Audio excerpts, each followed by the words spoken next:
معزز سامعین کرام، آج اویس بخاری آپ کی خدمت میں تعارف کتب احادیث کی 7ویں نشست اور 7واں کتاب لے کر کے حاضر ہوا ہے، اور وہ ہے امام نسائی علیہ رحمہ کی سنن النسائی۔ امام نسائی علیہ رحمت و رضوان کے حوالے سے چند باتیں آپ حضرات کے گوش و گزار کرنے کی سعادت حاصل کی جائے گی۔ معزز سامعین کرام، امام نسائی علیہ رحمت و رضوان کی پیدائش 829، پہلے تو آپ کا اسم مبارک احمد اور کنیت ابو عبد الرحمن رہی ہے، ابو عبد الرحمن، تو اس طرح آپ کا سلسلہ نسب بنتا ہے احمد بن شعیب بن علی بن بحر بن سنان ابن دینار النسائی۔ ابو عبد الرحمن آپ کی کنیت رہی ہے۔ لقب آپ کا امیر المومنین فی الحدیث کہا گیا یا حافظ الحدیث کہا گیا، اور آپ شہر خراسان کے رہنے والے، اور آپ کی ولادت باسعادت کے بارے میں آتا ہے کہ ترکمستان میں 214 سن ہجری میں آپ کی ولادت ہوتی ہے، اور چونکہ نسائی ایک مقام کا علاقہ ہے، اس وجہ سے آپ کو نسوی یا نسائی کے نام سے یاد کیا جاتا ہے۔ نساء ایک مقام کا نام ہے جس کی وجہ سے آپ کو نسائی کہا جاتا ہے، اور آپ کی وفات 915 سن ہجری میں عیسوی میں آپ کی وفات ہوتی ہے فلسطین کے مقام پر، اور یروشلم جو آج فلسطین کا حصہ ہے اس میں آپ کی تدفین عمل میں آئی ہے۔ معزز سامعین کرام، آپ کی ولادت کے بارے میں آپ خود امام نسائی فرماتے ہیں کہ اندازاً 215 سن ہجری میں میں پیدا ہوا ہوں۔ میں نے پہلا سفر قطیبہ بن سعید کے لیے کیا اور ان کے پاس 1 سال 2 ماہ تک اقامت کی۔ تہذیب الکمال۔ ابن یوزنس المصری فرماتے ہیں کہ امام نسائی بہت پہلے مصر آئے، وہاں پر علماء حدیث سے علم حدیث کا اکتساب فرمایا، اور وہاں سے نکلے اور پھر وہاں سے ہوتے ہوئے فلسطین تشریف لے گئے، وہیں پر آپ نے قیام فرمایا اور وہیں پر آپ کی وفات ہوئی۔ امام ذہبی علیہ رحمہ فرماتے ہیں کہ آپ کی عمر مبارک 88 ایئرس رہی ہے، اور اکثر علماء نے امام نسائی کی عمر مبارک کو 88 ہی ذکر فرمایا ہے۔ علمی اسفار ایک محدث کے لیے بہت ضروری ہوتے ہیں، ایک اسلامک اسکالر کے لیے بہت اہمیت کی درجہ رکھتا ہے علمی اسفار، تو اس میں آپ کا علمی اسفار آپ نے خراسان میں بلخ ایک شہر ہے بغلان کا رخ فرمایا، وہاں قطیبہ بن سعید کے پاس چند سال و ماہ گزارے، وہاں سے آپ نے اکتساب حدیث کیا، اور وہاں سے نکل کر کے قصد فرمایا حجاز کی طرف، مکہ و مدینہ کی طرف، پھر وہاں سے نکل کر عراق کوفہ و بصرہ کی طرف، وہاں سے نکل کر شام، جزیرہ اور خراسان اور سرحدی علاقوں میں آپ نے علم حدیث کے لیے سفر فرمایا، اور مصر گئے، مصر میں بھی آپ نے کئی سال تک وہاں پر قیام فرمایا۔ آپ کے حدیث کے علماء کرام میں امام نسائی نے ایک بڑی جماعت سے اکتساب علم و حدیث فرمائی ہے، جن میں مشہور ابراہیم بن یعقوب الجوزجانی ہے، ابو داؤد سلیمان بن اشعث السجستانی یعنی امام ابو داؤد ہے، احمد بن بکار، احمد بن حنبل، اسحاق بن راہویہ، الحارث بن مسکین، زیاد بن یحییٰ البصری، عباس بن عبد العزیز العنبری، عبداللہ بن احمد بن حنبل، عبداللہ بن سعید الکندری، علی بن حجر، علی بن خشرم، اور دوسرے محمد بن اسماعیل البخاری۔ اس حوالے سے کہا جاتا ہے کہ بعض نے امام بخاری کو آپ کا استاد کہا ہے، بعض نے آپ سے سما کو ثابت نہیں ہے کہا ہے، تو لیکن صحیح اور تحقیقی بات یہی ہے کہ امام نسائی امام بخاری کے شاگرد رہے ہیں۔ اس کو امام ابن حجر الاسقلانی نے مقدمۃ الفتح میں نقل کیا ہے کہ امام بخاری سے احادیث روایت کرنے والے بڑے حفاظ میں امام مسلم، امام ترمذی، امام ابو الفضل اور ابن خزیمہ اور نسائی شامل ہے۔ تو معزز سامعین کرام، آپ کو امام المسلمین اور امام الحدیث کہا جاتا ہے۔ اہل علم نے امام نسائی کی ممتاز دینی خدمات، علمی تبحر، حدیثی مہارت، تبحر علمی مہارت کا اعتراف کیا، اور آپ کو بہت بڑا مقام اور امام الحدیث مانا گیا۔ آپ کو جان کر حیرت ہوگی کہ امام جلال الدین سیوطی علیہ رحمہ جیسے محدث نے آپ کو کہا کہ درایت اور روایت کے علم روایت اور علم درایت کے اعتبار سے اگر دیکھا جائے تو میرے نزدیک امام بخاری سے بڑا مقام میں امام نسائی کو دیا کروں گا۔ امام حاکم فرماتے ہیں کہ میں نے حافظ دارقطنی کو کئی مرتبہ کہتے ہوئے سنا ہے، ابو عبد الرحمن مقدمنا علی کل من یذکر بہذا العلم من اہل عصرہ، اپنے قابل شمار معاصرین میں علم حدیث میں آپ کو سب پر فوقیت حاصل ہے، آپ مقدم ہیں۔ کون؟ دارقطنی فرما رہے ہیں۔ امام حاکم فرماتے ہیں کہ میں نے ابو علی حسین بن علی کو کئی مرتبہ 4 ائمہ اسلام کا نام لیتے ہوئے سنا، جن میں فرمایا کہ عبد الرحمن النسائی کا نام بھی شامل ہے، یعنی اپنے دور کے ائمہ اسلام میں سے ایک مانے گئے ہیں، اور اس کے علاوہ کئی محدثین نے کئی مقامات پر آپ کا تذکرہ فرمایا ہے، اور فرمایا کہ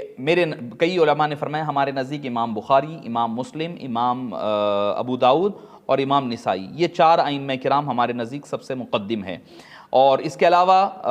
حافظ دارقطنی سے پوچھا کہ بھئی ابن خزیمہ اور نسائی جب کوئی حدیث روایت کرتے ہیں آپ کس کو مقدم رکھیں گے؟ تو کہا کہ نسائی کو، اس لیے کہ وہ بڑے مسند ہے، لیکن یہ بات بھی ہے کہ میں نے نسائی کو کسی پر فوقیت نہیں دیتا، اگرچہ ابن خزیمہ بے مثال امام اور پختہ عالم دین رہے ہیں۔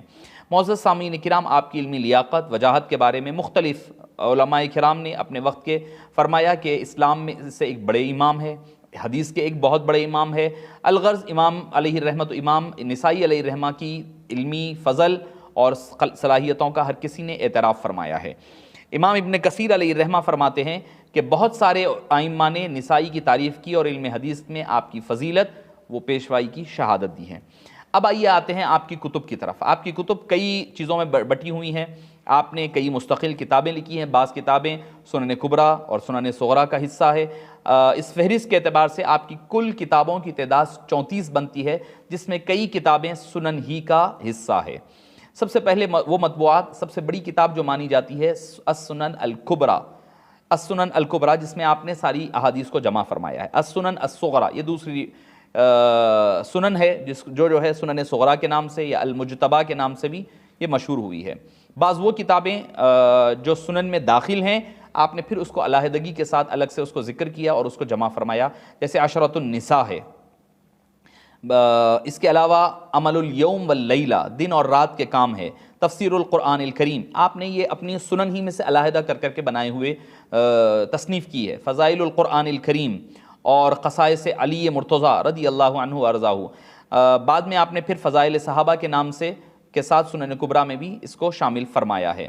اس کے علاوہ تسمیۃ فقہاء الامصار من اصحاب رسول اللہ ومن بعدہ من اہل المدینہ، یہ بھی کتابیں آپ کی ہے۔ الطبقات ہے، تسمیہ من لم یروی عنہ ہے، کتاب الضعفاء والمتروکین ہے، من حدث عنہ ابن ابی عروبہ ہے، ولم یسمع منہ، یہ وہ کتابیں ہیں جو آپ کی چھپی ہیں۔ اور غیر مطبوعہ میں الجمعہ ہے، کتاب الاغراب ہے، اور جزء من حدیث عن النبی صلی اللہ علیہ وسلم ہے، املاۃ الحدیثیہ ہے، عمل الیوم واللیلہ کرمزن ہے، مسند حدیث مالک بن انس ہے، مسند علی بن ابی طالب ہے۔ اس کے علاوہ آپ کی کئی اور کتابیں موجود ہیں۔ اب آئیے ہم آتے ہیں سنن صغریٰ میں جو موجودہ کتابیں ہیں۔ چونکہ آپ کی حدیثی خدمات بہت طویل ہیں، آپ کی بہت ہی کثیر تعداد میں آپ نے کتب کو جمع فرمایا ہے، اس میں کیا ہے؟ الطہارہ، المیہ، حیض والاستحاضہ، الغسل والتیمم، الصلاۃ، نمبر 6 المواقیت، 7 الاذان، المساجد، القبلہ، الامامہ، الافتتاح، التطبیق، السہو، الجمعہ، التفسیر، الصلاۃ، یہ آپ نے 51 ابواب کو اس میں ذکر کیا ہے۔ اور پھر اگر آپ چلے جائیں تو سنن کبریٰ میں جو آپ نے ذکر فرمائے ہیں، اس کی جو تعداد آپ کے پاس بنے گی وہ تقریباً 70 ہے، 70، جس کا آغاز ہو رہا ہے الطہارہ پر اور اختتام ہو رہا ہے الملائکہ پر۔ 70 آپ نے ابواب کو جمع فرمایا ہے۔ وہ کتابیں جو سنن کبریٰ میں ہیں اور صغریٰ میں نہیں ہیں، جیسے الاعتکاف، العتق، الحد فی القمر، احیاء الموتى، اموات، العاریہ، الضوال، اللقطہ، الرزاق، العلم، الفرائض، یہ کتابیں، الولیمہ، وفات النبی، الرجم، الطب، التعبیر، النعود، فضائل القرآن، المناقب، الخصائص، یعنی خصائص علی کبریٰ۔ تو یہ 26 جو ابواب ہیں وہ آپ نے جمع نہیں سنن صغریٰ میں نہیں بلکہ کبریٰ میں ملتی ہے۔ سنن صغریٰ میں سنن کبریٰ کی 26 کتابیں شامل نہیں ہیں، جن میں سنن صغریٰ سے 4000 سے زائد احادیث ہے۔ اس میں سنن کبریٰ کی والیوم جو بڑی ہوئی ہے، اس کا اندازہ آپ خود لگا سکتے ہیں، جس میں 70 کتابیں اور احادیث کی تعداد 11949 ہے، 11,949 ہے، جبکہ صغریٰ میں سنن صغریٰ میں کتابوں کی تعداد 51 ہے، جس میں 5761 احادیث کو امام علیہ الرحمہ نے، امام نسائی علیہ الرحمہ نے نقل فرمایا ہے۔ اب چند آپ کے سامنے خصائص اختصار کے ساتھ رکھ دوں سنن نسائی کے حوالے سے۔ سنن نسائی جو دوسری چیزوں سے ممتاز ہے وہ یہ ہے، سند اور متن پر یعنی سند یعنی چین آف دا نریٹر، متن یعنی ایکچوئل ٹیکسٹ آف حدیث پر آپ محدثانہ اگر نقطہ نظر سے اپنی رائے کی وضاحت کے ساتھ ساتھ سارے روات پر جرح و تعدیل کا کام کیا، یعنی یہ راوی صحیح ہے، یہ غلط ہے، ان کے اندر یہ ضعف ہے، ان کے اندر یہ صحہ ہے، یہ ثقہ ہے یا نہیں ہے، اس پر آپ نے تفصیلی ذکر فرمایا ہے۔ ساتھ ہی ساتھ آپ اس کے فقہی نقطہ نظر بھی واضح فرماتے اور اس میں ابواب بھی لگا دیا کرتے، تبویب یعنی ابواب کے ذریعے سے فقہ اور حدیث پر آپ نے توجہ صرف کی ہے، یعنی جب باب بنا دیں آپ تو آپ کے باب سے سمجھ میں آ جاتا ہے آپ کا یہ حدیث پاک لانے کا مقصد کیا ہے، جس سے علوم حدیث میں مہارت کے ساتھ ساتھ آپ کی فقہ میں امامت اور آپ کی احادیث کی جو شان ہے اس سے آپ کا اندازہ لگ سکتا ہے۔ اس میں وہ اپنے شیخ یعنی امام بخاری علیہ الرحمہ کے انداز میں تراجم ابواب کا ذکر کرتے ہیں۔ تراجم ابواب یعنی جو باب ہوتا ہے اس کا جو نام دینا ہوتا ہے اس کا بڑی اہمیت امام کے نزدیک دیکھی جاتی ہے، محدثین کے نزدیک، کہ جب کوئی ٹاپک چیپٹر کا نام دے دیتے ہیں تو اس سے آپ کو سمجھ میں آئے گا کہ وہ جو محدث ہے وہ اس حوالے سے کیا سوچتے ہیں۔ مزید یہ ہے کہ جس شخص نے آپ کی کتاب پر نظر ڈالی اور اس کے حسن کو دیکھا وہ حیرت میں پڑ گیا اور آپ کا فریفتہ ہو گیا۔ نمبر 2، فقہ اور حدیث کی باریک بینیوں کی جامع، صحت، حسن ترتیب، عمدگی میں صحیحین کی مشابہت رکھنے والی کتاب کا نام سنن نسائی ہے، یعنی ترتیب کے اعتبار سے بخاری اور مسلم کے لیول کی کتاب مانی جاتی ہے امام نسائی کی سنن النسائی۔ سنن نسائی کی صحیح مسلم کے طرز پر تالیف کی ہے۔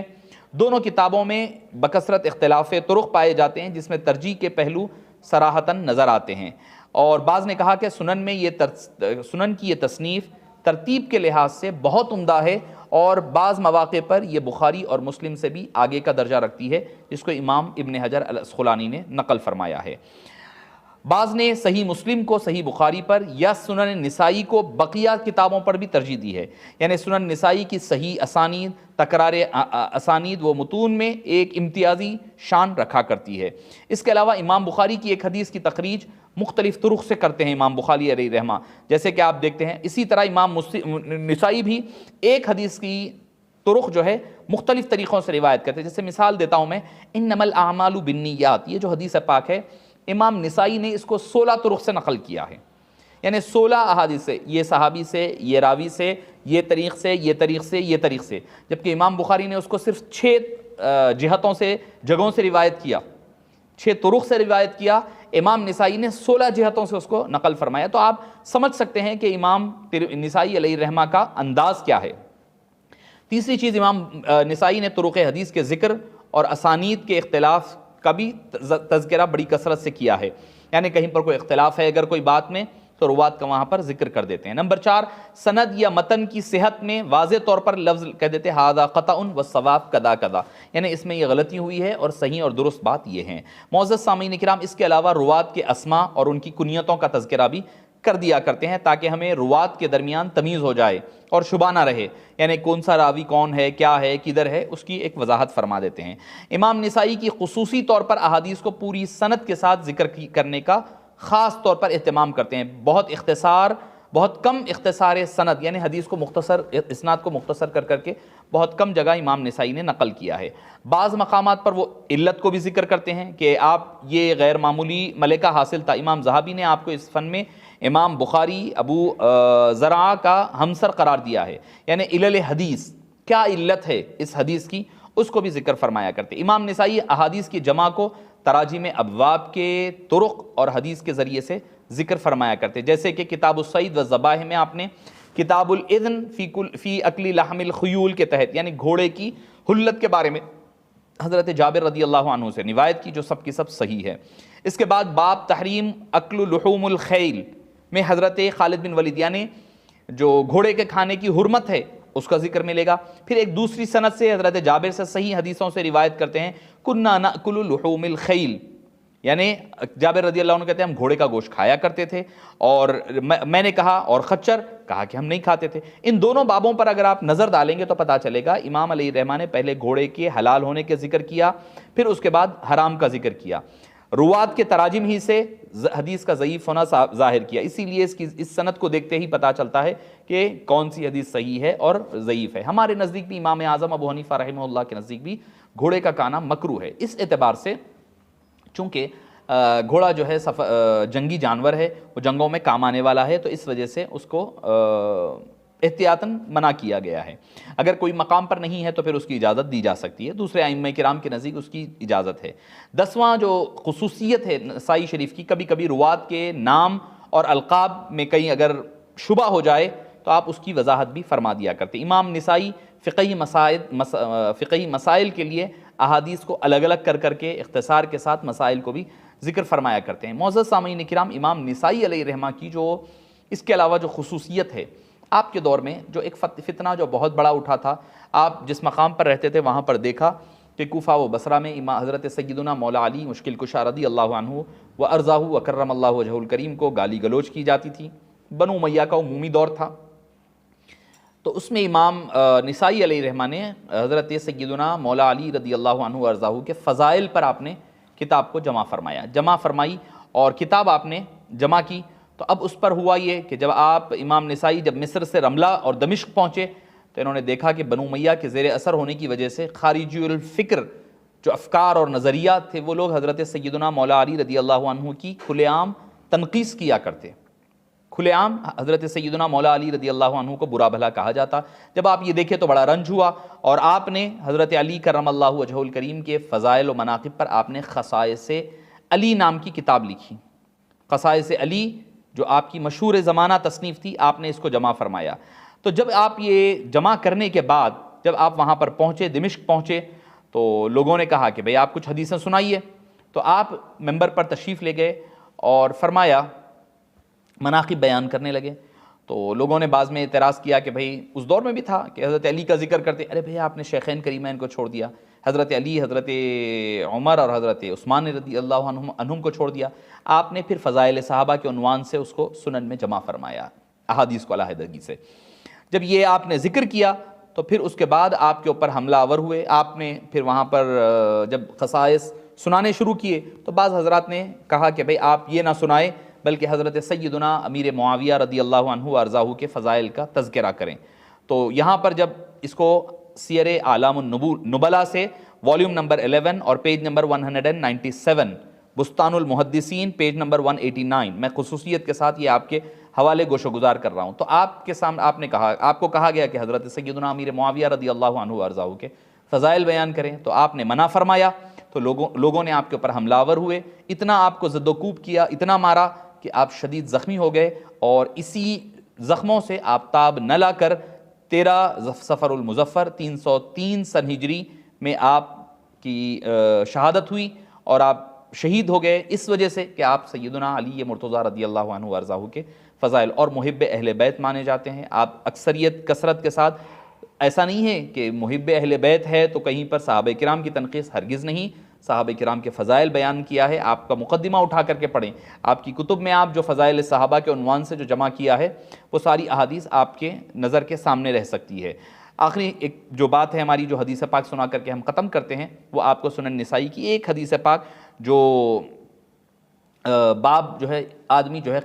قبلے کی تحویل کے حوالے سے سنا کر اپنی گفتگو ختم کر دوں۔ عبداللہ بن عمر رضی اللہ عنہما سے مروی ہے کہ لوگ مسجد قباء میں فجر کی نماز پڑھ رہے تھے، اسی دوران ایک آنے والے نے آیا اور اس نے کہا کہ آج کی رات نبی پاک صلی اللہ علیہ وسلم پر قرآن کریم نازل ہوا ہے اور آپ نے حکم دیا کہ آپ قبلہ یعنی مسجد اقصیٰ سے مسجد حرام کی طرف رخ پھیر چکے ہیں۔ تو ان لوگوں نے کعبے کی طرف رخ کر لیا، حال یہ تھا کہ ان کے چہرے شام کی طرف تھے، یعنی مسجد اقصیٰ کی طرف تھے۔ تو وہ جب کعبے کی طرف گھوم گئے، یعنی قربان جائیے صحابہ کرام کے ایمان پر، قربان جائیے، وہ نماز پڑھ رہے ہیں، حالت نماز میں ہیں۔ ایک تو وہ کہ آپ صلی اللہ علیہ وسلم کے کہنے پر وہ صحابہ قبلہ بدلے، وہاں پر مسجد قبلتین میں، یہاں پر مسجد قباء میں کسی کے سننے پر صحابہ کرام نے اپنا قبلہ بدل دیا، صرف اس لیے کہ حبیب پاک صلی اللہ علیہ وسلم نے فرمایا ہے۔ تو یہ عشق و محبت کا اظہار ہوتا ہے صحابہ کرام کا حبیب پاک صلی اللہ علیہ وسلم سے بے پناہ عشق و محبت، اور آپ کا حکم جہاں آ جائے سب کچھ قربان کر دینا، یہی صحابہ کرام کا ایمان تھا۔ جس طرف وہ نظر نہیں آتے ہم وہ رستہ ہی چھوڑ دیتے ہیں، کعبہ بنتا ہے اس طرف ہی ریاض، رخ جدھر کو وہ موڑ لیتے ہیں۔ آپ اجازت دیجئے، انشاءاللہ العزیز پھر آئندہ 8ویں نشست میں آپ حضرات سے ملاقات رہتی ہے۔ السلام علیکم ورحمۃ اللہ وبرکاتہ۔